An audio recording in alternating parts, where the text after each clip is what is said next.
தமிழகத்தில் இயங்கி வரும் 12,000 தனியார் பள்ளிகளுக்கு வழங்கப்படும் அனைத்து வகையான சான்றிதழ்களும் ஜூலை முதல் வாரம் முதல் ஆன்லைன் முறையில் வழங்கப்பட உள்ளன.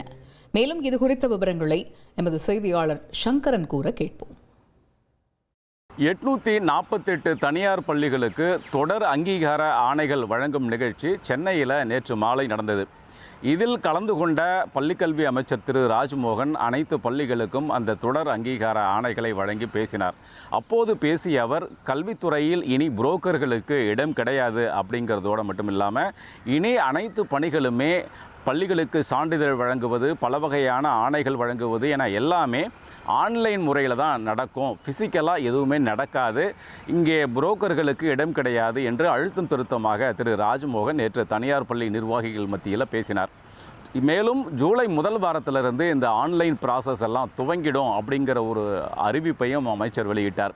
இது தொடர்பாக தனியார் பள்ளிகள் இயக்குநரக அதிகாரிகள் மத்தியில் நாம் பேசிய போது, இந்த ஆன்லைன் பணிகள் எல்லாம் எப்போது துவங்க இருக்கிறது, என்னென்ன சான்றிதழ்கள் எல்லாம் ஆன்லைனில் வழங்க போகிறோம் அப்படிங்கிற சில தகவல்களை எல்லாம் சொல்லியிருக்கிறாங்க. அதன்படி தமிழ்நாட்டில் பார்த்தோம்னா 12,000 தனியார் பள்ளிகள் இருக்கின்றன. இந்த பள்ளிகளுக்கு 3 ஆண்டுகளுக்கு ஒரு முறை தொடர் அங்கீகார ஆணைகள் வழங்கணும். அது மட்டும் இல்லாமல் புதிதாக ஒரு தனியார் பள்ளி தமிழ்நாட்டில், அது மெட்ரிகுலேஷன் பள்ளிகளாக இருக்கலாம் அல்லது சிபிஎஸ்இ பள்ளிகளாக இருக்கலாம், எந்த பள்ளிகளாக இருந்தாலும் துவங்கும் போது ஒரு சம்பந்தப்பட்ட துறைகிட்ட ஒரு என்ஓசி தடையின்மை சான்றிதழ் வாங்கணும். அதன் பிறகு 3 ஆண்டுகளுக்கு ஒரு முறை தொடர் அங்கீகார ஆணைகள் பெற வேண்டும். அது மட்டும் இல்லாமல் பள்ளிக்கான கட்டட சான்றிதழ் உள்ளிட்ட பல வகையான சான்றிதழ்களையும் அந்தந்த பள்ளி நிர்வாகங்கள் பெற வேண்டியிருக்கு.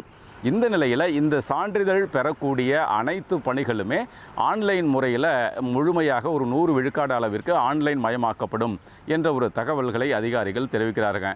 அதாவது ஏற்கனவே பள்ளிக்கல்வித்துறையில் எமிஸ் என்கிற ஒரு இணையதளம் செயல்பட்டு இருக்கு. அந்த இணையதளத்திலேயே இதற்கான வசதிகள் எல்லாம் தனியாக தரப்படும் அப்படிங்கிற ஒரு தகவலையும் அதிகாரிகள் சொல்கிறாங்க. அதாவது கூடுதல் வகுப்பறைகள், கூடுதல் வகுப்புகள் துவங்கும் போது அதற்கு ஒரு அனுமதி பெற வேண்டும். அதற்கான அனுமதியும் ஆன்லைன் முறையில் வழங்கப்படும். அது மட்டும் இல்லாமல் புதிதாக பள்ளிகள் துவங்கும் போது அதற்கான அனுமதியும் இனிமேல் ஆன்லைன் வழியில் வழங்கப்படும் அப்படிங்கிற தகவலையும் சொல்லியிருக்கிறாங்க. அதே நேரத்தில் அவங்க ஆன்லைன் முறையில் அனுமதியை வழங்கினாலும் கூட அதில் ஏதேனும் சந்தேகம் ஏற்பட்டால் ஃபிசிக்கலாகவும் நேரில் போயிட்டும் நாங்கள் செக் பண்ணுவோம் அப்படிங்கிற ஒரு தகவலையும் அதிகாரிகள் சொல்கிறாங்க.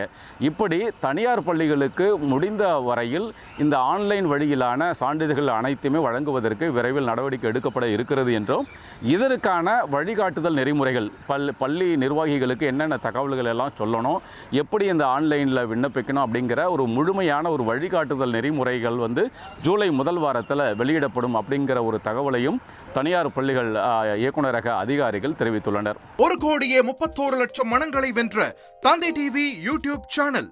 தவிர்க்க முடியாத தம்ப்நெயில், கலக்கலான கான்டென்ட்ஸ். நீங்களும் இந்த குடும்பத்தில் இணைய இப்பவே சப்ஸ்கிரைப் பண்ணுங்க.